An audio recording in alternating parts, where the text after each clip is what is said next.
Hey, guten Morgen miteinander. Guten Tag. Ja, ihr seht, wir stehen wieder mal in unserem Lieblingsprojekt, der Buba. Ui, da braucht ein bisschen Schmutz in das Ding, he?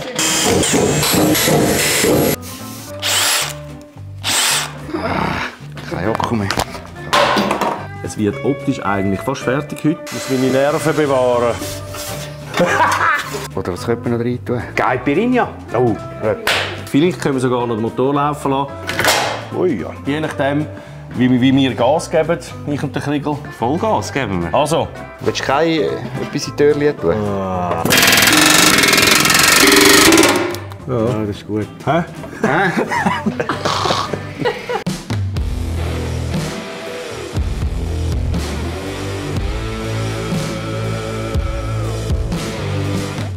Also, wir erklären mal schnell, was bis jetzt schon wieder ein bisschen passiert ist. Ihr seht, es hat schon ein bisschen Kabelzeug dran.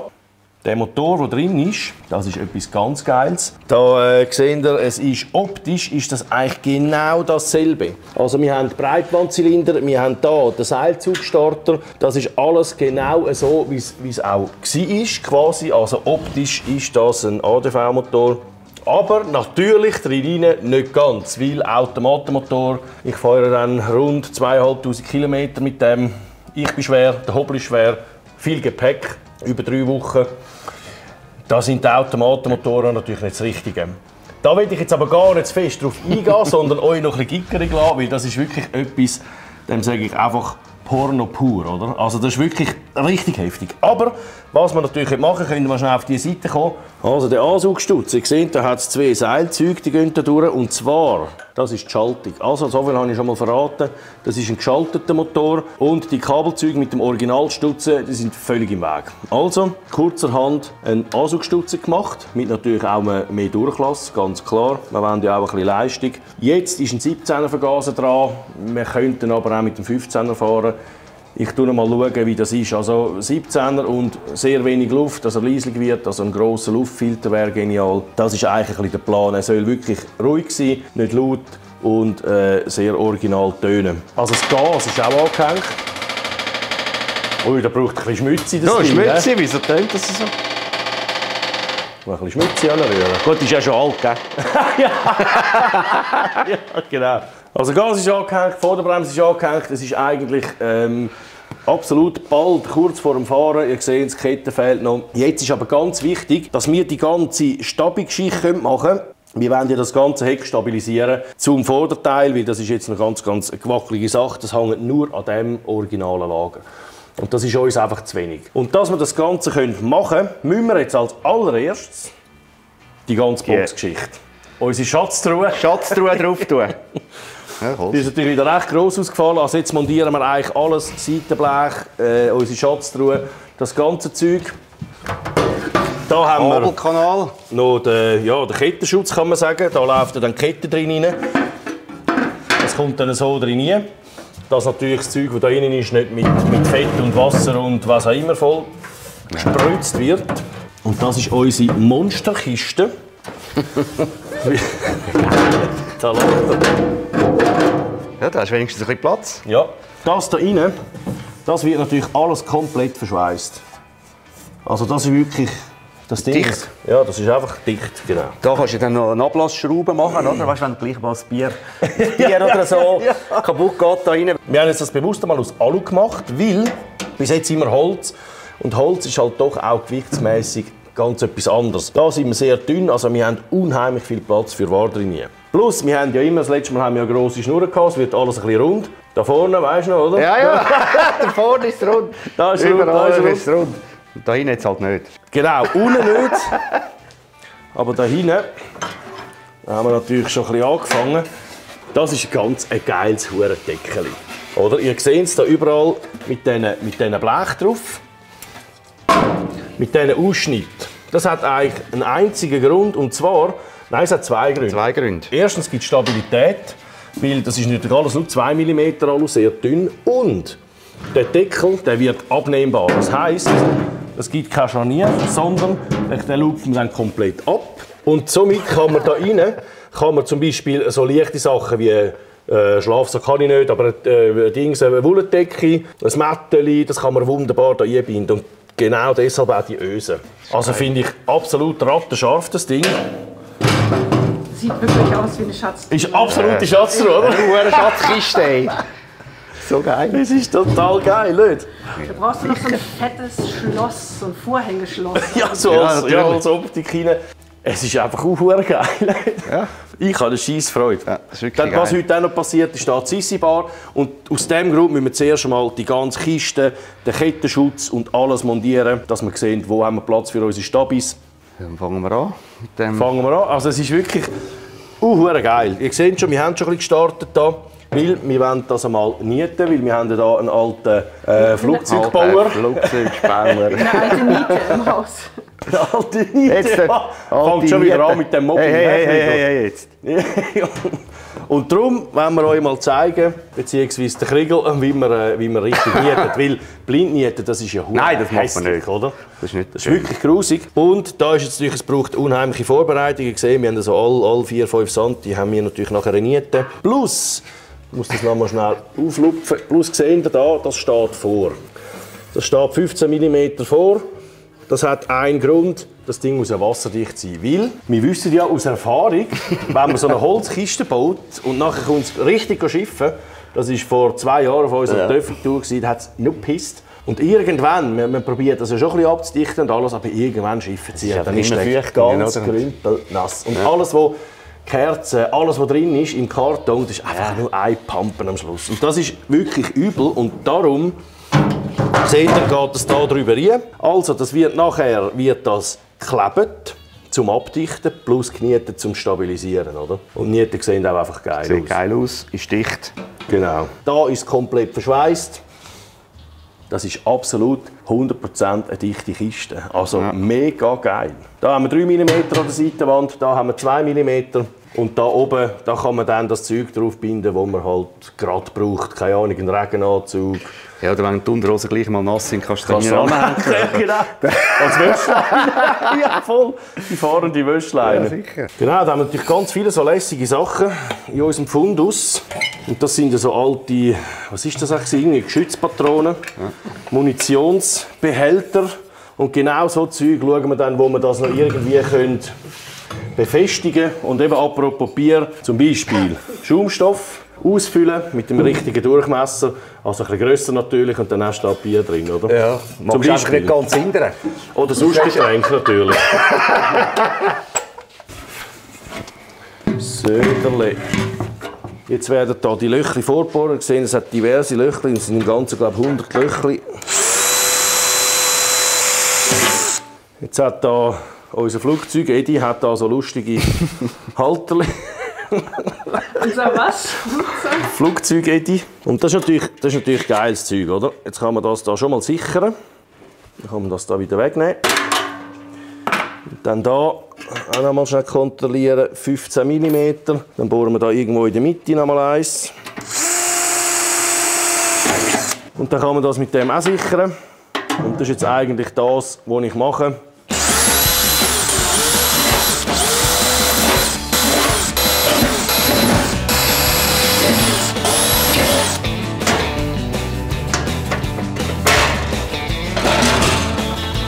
Ja, wieder da. Das sind Schraubtöckeli, gell? Schraubtöckeli. Ja. Ich bin sicher, das ist die professionelle Bezeichnung von diesen Dingen. Ja. Schraubtöckeli. Das Leistli, das war eigentlich vorher schon vorbereitet. Also da innen, das ist alles wunderbar sauber entgratet. Und genau das Gleiche mache ich jetzt eigentlich hier an der Kiste. Das ist ja alles vorgebohrt, selbstverständlich nummeriert. Und dann haben wir hier noch das Gleiche nochmal. Also es sind nochmal etwa 100 gefüllte 100 Löcher. Und das mache ich jetzt. Da haben wir 3 Auflagepunkte zum die Kisten anschrauben. Und jetzt muss ich die ausmessen, dass das dann genau stimmt. Weil von oben her kann ich hier nicht bohren. Die Löcher kommen dann wirklich da irgendwie 8 mm von der Wand weg. Und da komme ich mit der Bohrmaschine gar nicht hin. Darum kehre ich jetzt das Ganze um. Und das von unten her ausmessen, da habe ich jetzt schon mal einen. Und jetzt muss ich von da einfach die Distanz messen. Ich habe es vorhin schon geschaut, also der die gemacht hat, der hat wirklich, das stimmt also sehr genau. 19,2. 19,2. Dann kann ich das hier wieder tragen. 19,2. 19,2. So. Und jetzt haben wir noch mal einen. 38,8. 38,8.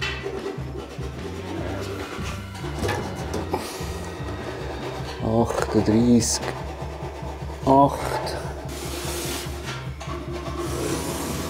22, 11. Warte jetzt schnell.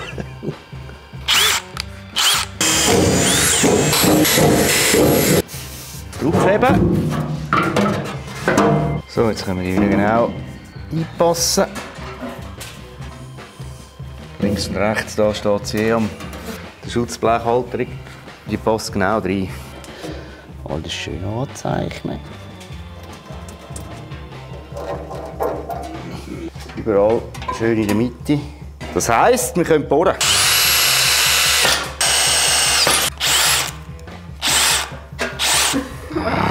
Kein Akku mehr.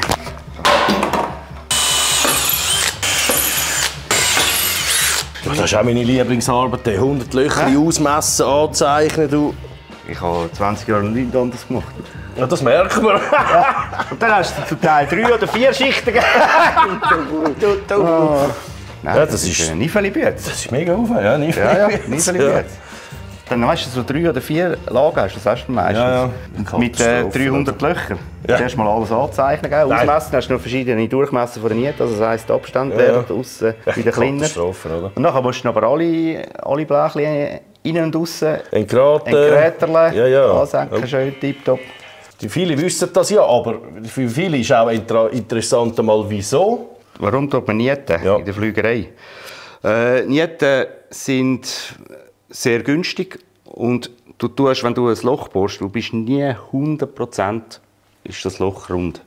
Und mit den Nieten, mit der Kraft, wenn du die verdrückst, du sie zuerst auf die Seite drücken. Also auch wenn du ein ovales Loch hast, jetzt übertrieben gesagt, dann tust du das ausfüllen mit den Nieten. Und du kannst es wieder wegnehmen. Es kann sich nicht lösen, wenn eine Schraube. Und das, ja, eben, es ist günstig, oder? Und im Flüger, ich weiss nicht, wie viele tausende Nieten du da hast. Das Ja, und ist es nicht auch so, dass Nieten, dass das eher ein bisschen arbeiten kann? Es kann ganz wenig anstatt Schweiß und du hast keine Hitzeentwicklung, oder? Ja, das darfst du nicht haben. Ja, der Flüger, der geht natürlich in der Luft oben, der wird grösser, oder? Mit dem Luftdruck, den er drin hat. Und das ist noch lustig, die Nieten, die es heute noch brauchen, ein Grossteil bei Airbus, Boeing und so, das sind Nieten, die es vor 60 Jahren schon gebraucht haben. Genau das Gleiche.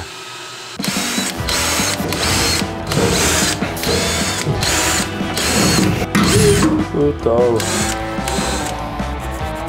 Ja, Wahnsinn, du. Ich muss meine Nerven bewahren. Er ist sonst gar nicht so mies. So der hure Nifeli-Zeugs da. Gut, das ist jetzt übertrieben, hat es ja geheißen, aber ich will natürlich da ein guter Stift sein. Sonst ist dann der Niete da ein bisschen enttäuschen, wenn er nachher ankommt und überall steht es ab und ist nicht schön. Und, ja, habe ich nur die Einstellung früher auch schon gehabt in der Lehre. He? Wow, du wirst stolz auf mich, du Obernieder, du. Kann ich dir sagen. Richtig schön. Ah, das ist mit deinen Schraubdingen da. Schraubdöckeli, das habe ich in der Lehre gemacht. Ja, sicher, das ist ein... Heißt sicher nicht Schraubdöckeli. Also das hast du in der Lehre gemacht? Das habe ich in der Lehre gemacht. Schön, weißt du, wie alt ist das? Schau mal, Hammerschlag. Hammerschlaglack. Hammerschlaglack, ja. Das ist der Hammer. Ja, Hammer. Aber die Füllung hättest du eigentlich nicht behalten wahrscheinlich. Die ist Nein, das ist alles leer, legal. ja. Das ist alles... Aha, ja, das ist leer, das Kistchen. Nein, das ist nichts geklaut. Entschuldigung, wenn ich so lache. Also, was muss ich da? Bestimmte Position? Ja, nicht mehr verschieben. Das sieht nicht schlecht aus. Gut, ich hebe.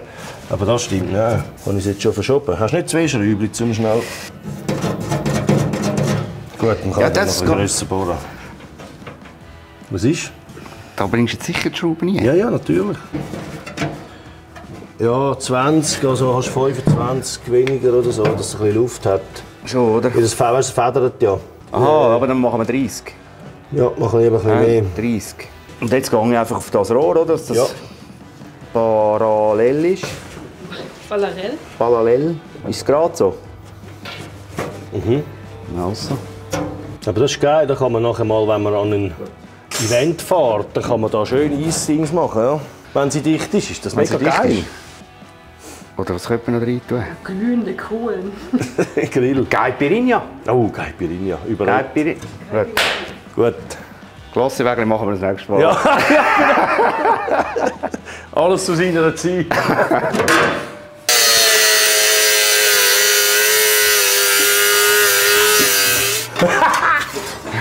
Oh, nicht kaputt machen. Ja, nicht. Bist du so Riegel. weit? Ich wäre so weit. Geil, ich auch. Hey, das glaube ich habe gedacht, ich sage da den halben Tag dran. Das ist jetzt doch noch schnell gegangen, hä? Ja, fürs erste Mal nicht schlecht. Mobbing Mittwoch. Schau mal, schau mal. Wow, ja, shit. Wow, mach das nochmal, das ist genau das. Eine gewaltige Geschichte. Da federt es ja noch ein. Also, da haben wir noch vielleicht so viel Platz, sage ich mal, 50 bis 70 mm, irgendwie so. Da irgendeine schöne Box drauf. Wäre geil, oder? Weißt du, wo kannst du da die Seite aufmachen und da hast du die nötigsten Das Nötigste Sachen rein. oder? Nachher zack, klick. Das ist hammermäßig. Und das Öltänkchen. Genau, Öl muss auch noch mit. Das Öltänkchen mit dem Ganz Händchen. wichtig. Ja, das können wir natürlich. Ja, Mann. Wie genau? Das als Öltank. Wäre doch mega geil. Nachher unten einen Hahn an. Da machst du nichts mehr. Sissi-Bar. Ah, Scheisse. Das wäre aber geil, das Öltänkchen, oder? Aber das ist sehr gross. Also so viel Öl brauchst du jetzt. 2500 kannst du mal schnell überschlagen. 250 Kilometer, dann wären das 10 Liter, ja, 10 Mal. 10 Mal. Also 3 Liter. Also ich sage mal 4 Liter, 4-5 Liter mitnehmen. Was haben wir in dem Tänkchen von der Bierkiste, die ich gemacht habe? Das Benzintank. 3. 3 Liter, oder? Ah, das müssen wir eh neu machen. Ja. Von der Bierkiste, das müssen wir eh neu machen. Du hast recht. Stimmt. Das könnte man irgendwo hermuckeln. Da. Also bist du ready zum Nieten? Jetzt brauchen wir noch- Selbstverständlich. Jetzt müssen wir auch kleben. Gut. Das ist mega. Das muss orkanfähig sein. Wo fährst du an? Ein Nordkap-Ufe? Ja. Mega. Bereit. Ja. Brauchst du mich? Du hebst das Eisen hinten an. Willst du etwas in die Türchen tun? Ah, ich ahne es schon. Ja. Ja, das ist gut.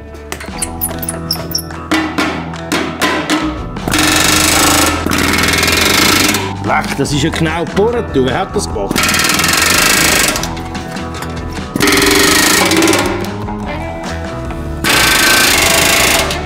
Ja, aber weniger prügeln. Aggressives Sieg.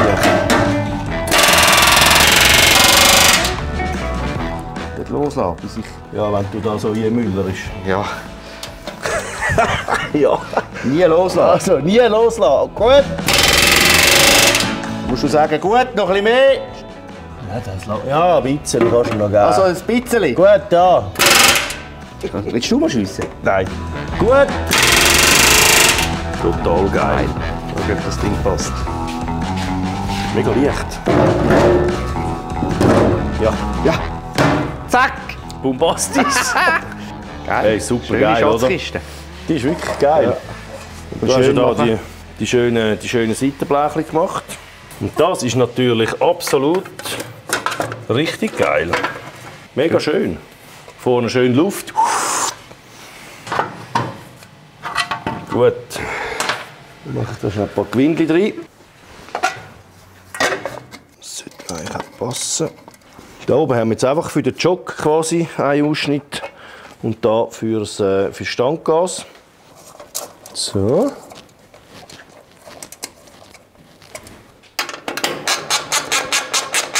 Also da, das muss natürlich noch raus, weil das Element ist an der Schwinge dran und die Elemente sind am Hauptrahmen. Das heisst, das muss da ein bisschen bewegen. Da kommt man noch schön dazu. Ui ja. Oh, läuft schon.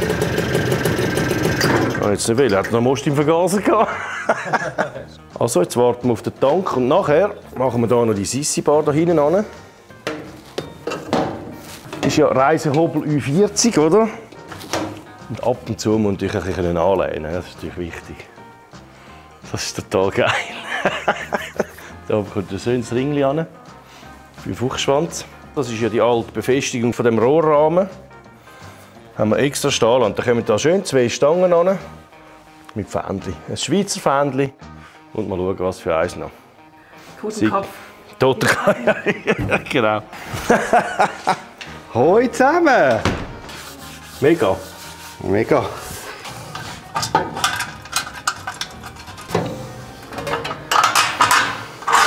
Mich nimmt jetzt einfach mal Wunder, ob das läuft, der Motor. Jock. Jock! Soll ich noch ein bisschen pümpeln? Pümpeln, wo kommst du hin? Ja. Gar nicht. Willst du mal ein Gas haben? Ich bin da! Wow. Zieht zurück, he? Wenn zu wenig. Ja. Ja. Das ist jetzt aber ein Zufall. Geil. Jetzt noch ein bisschen laut. Oh, das ist aber, hä? Das ist gut. Gut. Yes. Geil! Es läuft wieder etwas. Affe geil. Also laufen tut er, aber da braucht noch sehr viel Arbeit. Schau mal, das Ja. lädt nachher so an dort oben. Ah, du schlafst natürlich nicht. Ja, ja, im besten Fall. Man muss ein Nickerchen während dem Fahren. Spiegel wie nochmal? Wie genau? Oder jetzt muss ich doch noch viel weiter hindern.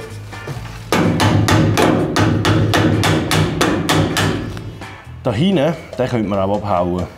Weißt du, wenn man den da schneidet, Genau. komm, das machen wir, weil den braucht es dort eh nicht. Den schneiden wir Weil da. der ist völlig unnötig und dann kann sie nämlich ein bisschen federn. Ja. Ja, wieso? Das kommt komplett weg. Nein, würde ich nicht. Wieso? Ja, es gibt schon noch ein bisschen Stabilität. Hat der innen noch mal einen? Ja, gut. Überredet. Gut.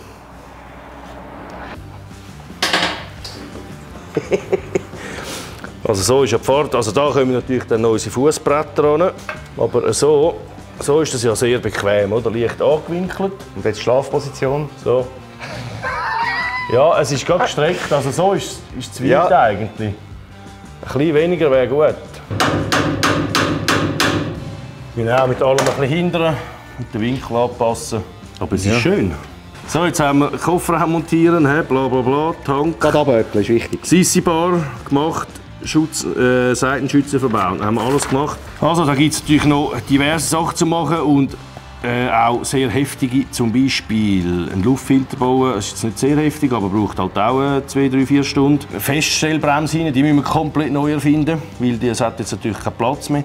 Fußbremse für hinten, gibt es eine Pedalbremse, wo man an die hinteren Regelungen gehen. Also das braucht noch sehr, sehr viel Zeit. Und nachher gibt es natürlich dann noch die lustigen Sachen wie das Ladegerät montieren, Getränkehalter, Hupe, Rücklichter.